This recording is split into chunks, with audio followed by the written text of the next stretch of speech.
ये कहानी है दुनिया के सबसे हाइप्ड गेम की, जिसे सबसे ज्यादा एंटिसिपेटेड गेम या गेमिंग इंडस्ट्री का सबसे एम्बिशियस प्रोजेक्ट भी कहा जा सकता है।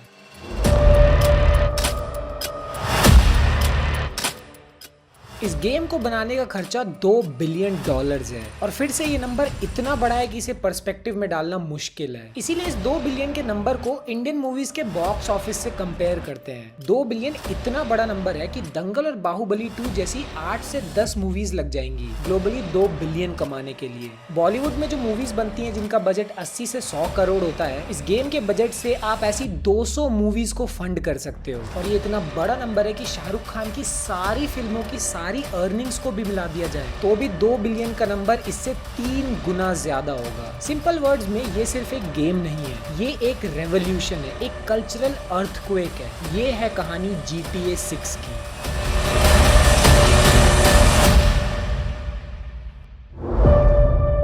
वीडियो शुरू होने से पहले मैं सच आपको बता दूं, मैं कोई गेमर नहीं हूं। मैंने PUBG के अलावा कोई भी गेम ज्यादा खेली नहीं है, इसीलिए मेरे जैसे एक नॉन गेमर इंसान के लिए किसी गेम की इतनी हाइप को समझ पाना थोड़ा सा मुश्किल है। मुझे मूवीज वगैरह ज्यादा पसंद है, इसीलिए शुरू में जो मैंने एग्जाम्पल लिया था वो भी मूवीज के कंपैरिजन में ही था, और वो तो फिर भी इंडियन मूवीज थी। दुनिया की 5 सबसे एक्सपेंसिव मूवीज की भी अगर बात करें तो उन सब का बजट मिलाने के बाद कहीं जाके GTA 6 के बजट के बराबर होता है। पर चाहे आप गेमर हो या ना हो, आप GTA 6 की हाइप से नहीं बच सकते। जैसे आपने ये वाले कमेंट जरूर देखे होंगे कि जहां लोग कहते हैं कि हमने ये देख लिया वो देख लिया GTA 6 से पहले। पर इस गेम को बनाने वाली कंपनी रॉकस्टार एक बहुत ही सीक्रेटिव कंपनी है, इस हद तक कि इस कंपनी के 2 सबसे मेन मेंबर सैम हाउजर और डैन हाउजर दोनों ही मीडिया को अवॉइड करते हैं। उनकी सोशल मीडिया प्रोफाइल्स भी नहीं है और बहुत ही रेयरली वो पब्लिक में नजर आते हैं। हर इंसान जो रॉकस्टार में काम करता है उन्हें एक नॉन डिस्क्लोजर एग्रीमेंट साइन करना पड़ता है। किसी भी एक्टर को सोशल मीडिया पे कुछ ऐसा पोस्ट करना अलाउड नहीं होता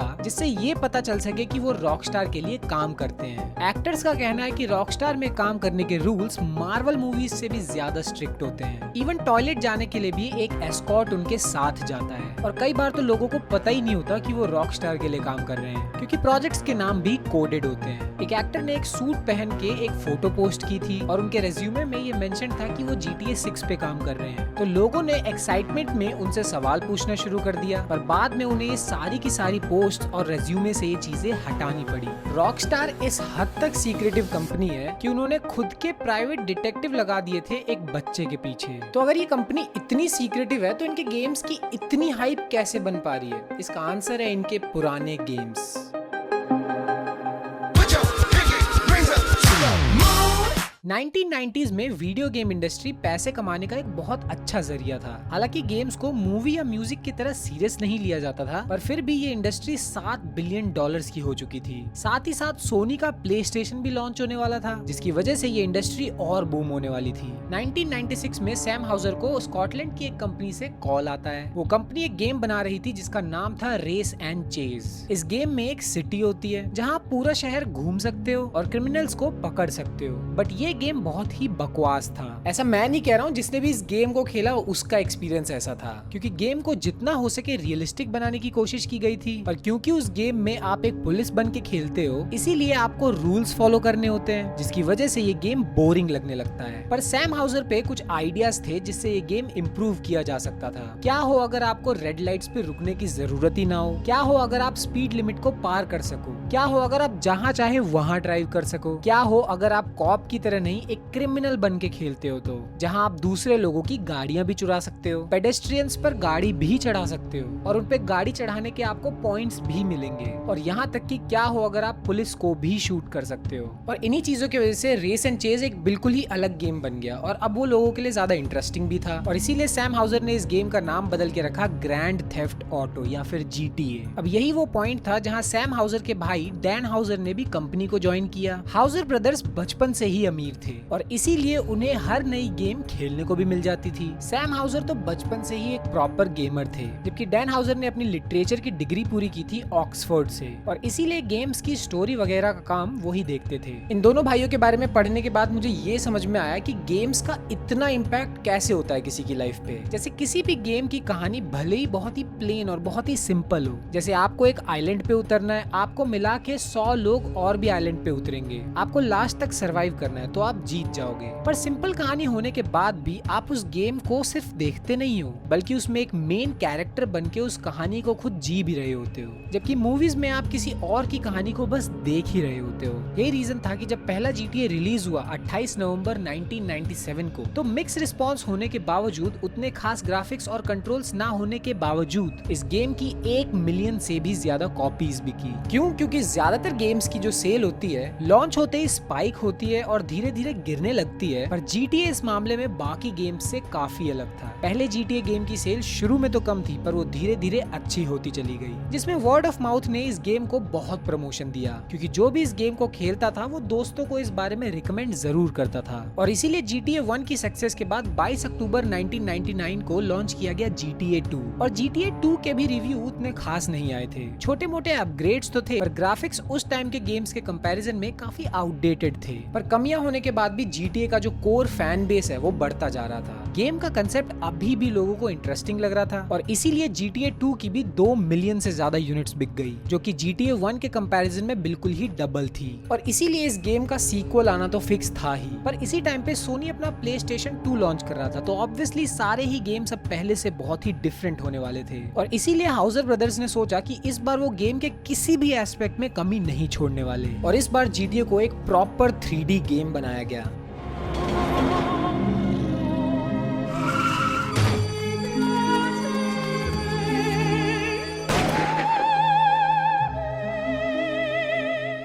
दोनों भाइयों का इस बार प्लान था कि इसे बिल्कुल एक गैंगस्टर मूवी की तरह बनाया जाएगा, प्रॉपर एक क्रिमिनल अंडरवर्ल्ड दिखाया जाएगा, और उस हिसाब से अलग अलग कैरेक्टर्स और उनके अलग अलग मोटिवेशंस को भी शो किया जाएगा। और इसीलिए इस बार गेम में इंटरेस्टिंग सी कहानी डाली गई। GTA 3 का जो मेन कैरेक्टर होता है, उसे उसकी गर्लफ्रेंड धोखा दे देती है, और इसीलिए उसे पुलिस पकड़ लेती है। पर जेल जाने के रास्ते में उसका ट्रक हाईजैक हो जाता है, तो उसे भागने का मौका मिल जाता है। अब ये कहानी आपको चाहे कैसी भी लगे, पर जिसने भी इस गेम को खेला उसने इसे खूब एंजॉय किया, और वो चीज नंबर्स में भी नजर आई। GTA 3 PS2 का फास्टेस्ट सेलिंग और हाईएस्ट ग्रोसिंग टाइटल बना, और इस गेम ने अपने पहले ही साल में $400 मिलियन कमाए, और आज तक इसकी 14 मिलियन से भी ज्यादा कॉपीज बिक चुकी हैं। और इस बार ये नंबर सिर्फ एक कंपनी के प्रॉफिट्स नहीं है, इस अकेले गेम ने पूरी गेमिंग इंडस्ट्री को ही बूम कर दिया। पर जहां नॉर्मल लोगों को ये सब के बाद फील होगा कि उन्होंने लाइफ में पीक अचीव कर लिया, दोनों भाइयों ने प्लान कर रखा था कि अगला गेम इससे भी बेटर और इससे भी बड़ा हिट होगा, और जैसा उन्होंने बोला वैसा उन्होंने करके दिखाया। One day, I'm gonna save your ass, and you're probably gonna wanna kiss me. इस गेम का नाम था GTA Vice City, और ये गेम इंडिया में भी काफी पॉपुलर था। मुझे आज भी याद है, जब मैं छोटा था तो बच्चे साइबर कैफे में जा जाके इस गेम को खेला करते थे। GTA 3 न्यूयॉर्क सिटी पे बेस्ड था, जबकि GTA Vice City 1980s के मायामी पे बेस्ड था। इस गेम का बजट था $5 मिलियन, और वो गेम में साफ साफ नजर भी आता था। जहाँ दूसरे गेम्स काफी बेसिक से कलर्स यूज किया करते थे, Vice City एकदम ही कलरफुल गेम था, और फिर से ये गेम एक बहुत ही बड़ा सेंसेशन बना। पहले ही 2 दिनों के अंदर 1.4 मिलियन से भी ज्यादा वाइस सिटी के यूनिट्स बिके। ये अपने टाइम का सबसे फास्टेस्ट सेलिंग गेम भी बना, और आज की डेट तक इस गेम के 17 मिलियन से भी ज्यादा यूनिट्स बिक चुके हैं। और ओवरऑल इस गेम ने 1 बिलियन से भी ज्यादा का रेवेन्यू जनरेट किया। पर फिर से क्या इतनी बड़ी सक्सेस को, इतनी बड़ी हिट गेम को टॉप किया जा सकता है?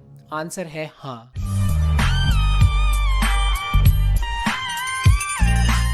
Oh shit. Here we go again.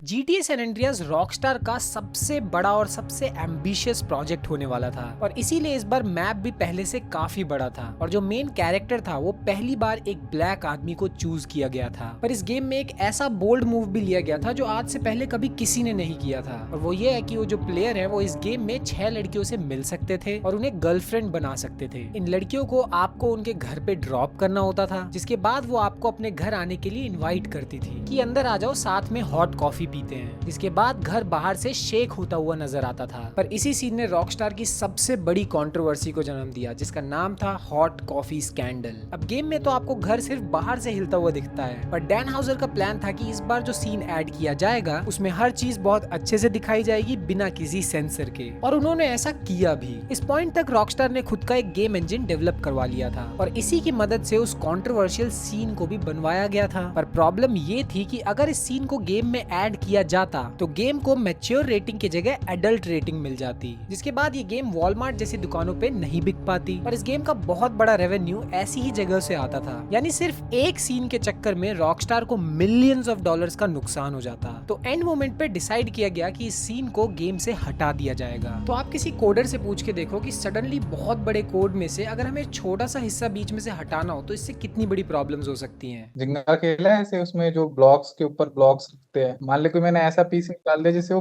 पूरा ही ढह जाए, तो सेम ऐसी कोड के साथ होता है। तो ऐसा नहीं कि मैं गया कहीं भी, मेरा मन किया आज मेरा मूड खराब है, मैंने कॉपी मारा और वहां से डिलीट मार दिया कोड, ऐसा नहीं होता। तो ऑब्वियसली ऐसी ही प्रॉब्लम की वजह से डैन हाउजर ने अपनी टीम से कहा कि सैन एंड्रियास के उस सीन को डिलीट करने की जगह हाइड कर दिया जाए ताकि गेम को अडल्ट्स ओनली मिले ही ना। पर आपने शायद सुना होगा कि दुनिया एक्स्ट्रा ऑर्डिनरी लोगों से भरी पड़ी है। बहुत से मॉडर्स या हैकर्स भी इस गेम को खेला करते थे और उन्होंने नोटिस किया कि गेम में एक कोड है जो खेलते समय हिडन है। बस फिर क्या था, इंसान से हम अगर कुछ भी छुपाने की कोशिश करेंगे तो वो उसे और खोद के ढूंढने की कोशिश करता है। और ऐसे ही एक हैकर ने सैन एंड्रियास के उस सीन को ढूंढ निकाला और YouTube पे अपलोड भी कर दिया और इंस्टेंटली ये चीज वायरल भी हो गई। यानी अब डैन हाउजर को अच्छे से पता था कि ये कंट्रोवर्सी उनके लिए कितना बड़ा नाइटमेयर बनने वाली है। और ये कंट्रोवर्सी सिर्फ और सिर्फ GTA सैन एंड्रियास के टाइम पे नहीं हुई थी। GTA 3 में भी एक सीन होता है जहाँ आप एक लड़की को गाड़ी में घुमाने ले जा सकते हो, उसके बाद आपके पैसे कम होते हुए दिखते हैं और हेल्थ बढ़ती हुई नजर आती है। इसके बाद जब वो लड़की आपकी गाड़ी से बाहर चली भी जाती है, आप उससे वो पैसे छीन सकते हो। GTA 3 के इस पार्ट पे भी बहुत सी कंट्रोवर्सी हुई थी। ऑस्ट्रेलिया ने तो GTA 3 पे कंप्लीट बैन भी लगा दिया था और उस गेम की इतनी बड़ी सक्सेस के आगे ये कंट्रोवर्सी कहीं ढक गई थी। वाइस सिटी के टाइम पे भी भयंकर कंट्रोवर्सी हुई थी। एक मिशन में प्लेयर्स को एक अमेरिकन कम्युनिटी को मारने को कहा जाता है। उस कम्युनिटी के प्रेसिडेंट ने भी कहा था कि वाइस सिटी का ये मूव बहुत ही रेसिस्ट है। मीडिया ने भी रॉकस्टार को काफी क्रिटिसाइज किया और रॉकस्टार को हंड्रेड्स ऑफ मिलियंस के लिए सू भी किया गया। इसके अलावा भी अलाबामा के एक बच्चे ने पुलिस स्टेशन में घुस के कई पुलिस वालों को उन्हीं की गोली से मार दिया और उस बच्चे ने ये सब करने के पीछे अपने इंस्पिरेशन बताया वाइस सिटी को। इन सारे इंसिडेंट्स ने लोगों को दो हिस्सों में बांट दिया। पहला पेरेंट्स और वो लोग जो मानते थे कि ऐसे वायलेंट गेम्स का बहुत ही बुरा इफेक्ट पड़ता है बच्चों के ऊपर। उनका मानना था कि ऐसे वायलेंट इंसिडेंट्स के पीछे का एक रीजन इस तरीके के गेम डेवलपर्स भी हैं। ये गेम्स बच्चों को वायलेंट चीजों से एक्सपोज कराते हैं, उनको किलर्स की तरह ट्रेन कराता है और ऐसे गेम्स से ये लोग पैसे बनाते हैं। कुछ डॉक्टर्स का भी कहना था कि ब्रेन का वो हिस्सा जो ट्रोमैटिक स्ट्रेस को प्रोसेस करता है रियल लाइफ में, वही हिस्सा वायलेंट एंटरटेनमेंट से भी ट्रिगर होता है, स्पेशली टीनेजर्स में, क्योंकि उनका दिमाग पूरी तरीके से डेवलप नहीं हुआ होता। सोल्जर्स को भी ऐसे गेम्स खिलाए जाते हैं ताकि उन्हें ट्रेन किया जा सके। वो इसे कॉम्बैट सिमुलेटर कहते हैं और इसीलिए अगर यंग बच्चे इस सेम चीज को घरों पे यूज करते हैं तो इसे मर्डर सिमुलेटर कहा जा सकता है। और सबसे बड़ा आर्गुमेंट ये था कि आप एक सेकंड के लिए भी ऐसा गेम क्यों बनाना चाहोगे जो लोगों को एक सेकंड के लिए भी ये बताए कि पुलिस वालों को मारना एक कूल बात है।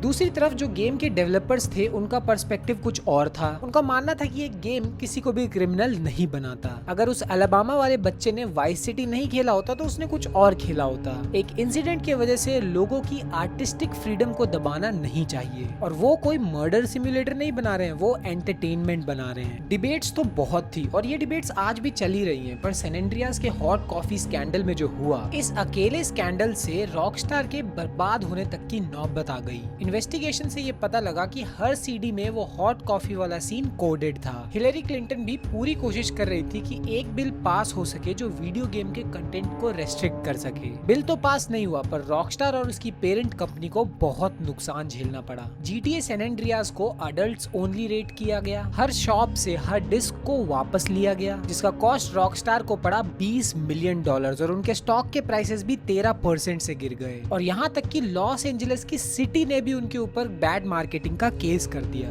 दोनों ही भाइयों को इस इंसिडेंट ने अंदर से तोड़ के रख दिया था। सिर्फ दुनिया ही उनके पीछे नहीं पड़ी थी, उनके अपने लोग भी अब उनके साथ नहीं थे। डैन हाउजर को सबसे ज्यादा इस बात का दुख था कि उनका इतना अच्छा गेम सिर्फ इस स्कैंडल के लिए याद रखा जाएगा। तो सवाल ये है कि इतने बड़े सेटबैक के बाद क्या कमबैक करना पॉसिबल भी है?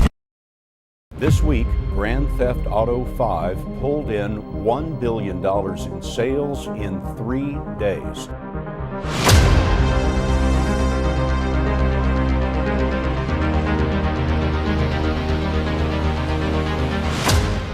No movie or music release has ever come close to that.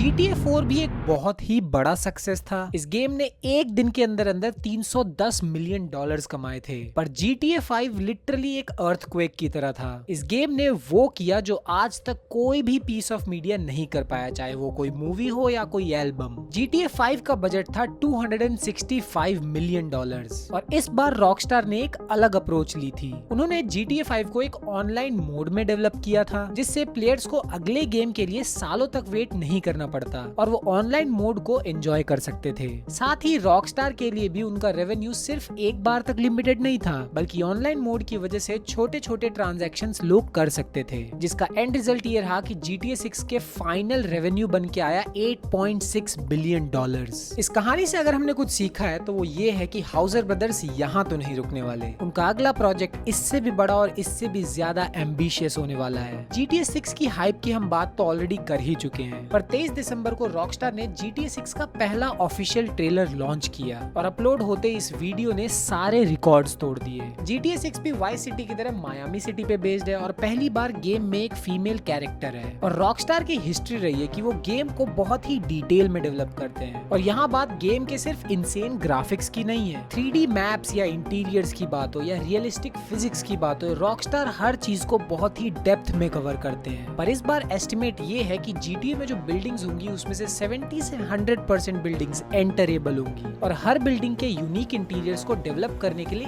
AI का यूज किया जाएगा। GTA 6 में 70% बिल्डिंग्स इंटरैक्टेबल बनाना बेसिकली ये कोई बहुत छोटी बात नहीं है। बहुत ही ज्यादा ऑप्टिमाइज्ड गेमिंग इंजन चाहिए इस चीज के लिए। एक टर्म होता है प्रोसीजरल इंटीरियर्स, है ना। बेसिकली ये जो रूम्स और इंटीरियर्स होते हैं ना वो मतलब ये रियल टाइम जनरेट हो रहे हैं। साथ ही साथ सोशल मीडिया भी गेम में बहुत इंपॉर्टेंट रोल प्ले करेगा। सोशल मीडिया पुराने GTA में भी होता था पर वो उतना इंटरैक्टिव नहीं होता था, पर इस बार ट्रेलर में कई कैरेक्टर्स के हाथ में फोन नजर आ रहा है, जिससे ये समझ आता है कि ये NPCs सोशल मीडिया पे पोस्ट भी करेंगे। यानी ये NPCs का खुद का एक कैरेक्टर होगा, खुद की एक आइडेंटिटी होगी। पहली बात तो सुनने में ही कितना अच्छा लगता है कि मतलब NPC के अलग अलग खुद का दिमाग है, कॉन्शियसनेस है, उससे बात करो, उनके साथ रहो। कोई किसी के साथ मिशन पे निकल लिया, कोई किसी का दोस्त बन गया। इस बार हर NPC का एक अपना रूटीन होगा, अपनी एक मेमोरी होगी, ठीक है, अपना एक बिहेवियर सिस्टम होगा। इस चीज से ये अचीव होगा कि गेम स्क्रिप्टेड ना लगने की बजाय रियल वर्ल्ड जैसा फील। कई लोगों का ये मानना है कि GTA 6 के ट्रेलर में जो फुटेज है वो इन गेम फुटेज नहीं है, स्टोरी वाले पार्ट की, और एक्चुअल गेम इतना अच्छा कभी लग ही नहीं सकता। पर रॉकस्टार ने हिस्ट्री में बार बार इस चीज को प्रूव करके दिखाया है कि जो इन गेम फुटेज होती है वो उसी को ट्रेलर में यूज करते हैं। तो ऑब्वियसली GTA 6 में भी ऐसा ही होना चाहिए और लोगों का ऐसा फील करना बहुत ही ऑब्वियस सी बात है। साइबरपंक जैसे इतने बड़े गेम्स भी GTA के सामने कमजोर से लगते हैं और रॉकस्टार और GTA का इम्पैक्ट इतना बड़ा है कि दुनिया की बड़ी बड़ी कंपनीज GTA 6 की हाइप को यूज करते हैं खुद को प्रमोट करने के लिए, जबकि रॉकस्टार को GTA 6 को प्रमोट करने के लिए सिर्फ और सिर्फ एक ट्वीट ही काफी है।